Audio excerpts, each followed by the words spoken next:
3 Jews pretended to farm on purpose. When the German guards let their guard down, they immediately pulled out a huge pair of pliers, cut the electric fence with one snip, and escaped from the concentration camp. But they hadn't taken 2 steps before they stepped on a landmine and their bodies were blown apart. The Germans immediately opened fire and dragged the other 2 Jews back to the concentration camp. The Jews had nooses put around their necks, and then a soldier kicked over the stool, hanging them in public as a warning to the other Jews. This was the fate of those who tried to escape. But even so, the Jews still didn't give up on escaping. One day, 2 Jews used the chance to go out for water.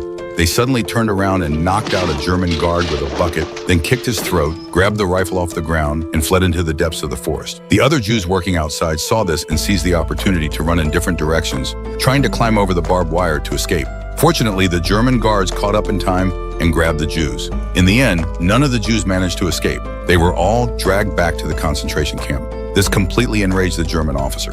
To avenge the killed German soldiers, the officer demanded that each Jew who had tried to escape had to pick someone to die with them. If anyone refused to choose, 50 Jews would be randomly picked and shot. They had no choice but to make a selection. Some chose their enemies, some chose their friends, and some even chose their own relatives. After everyone had made their choice, the German officer ordered all the Jews present to watch the execution with their eyes open.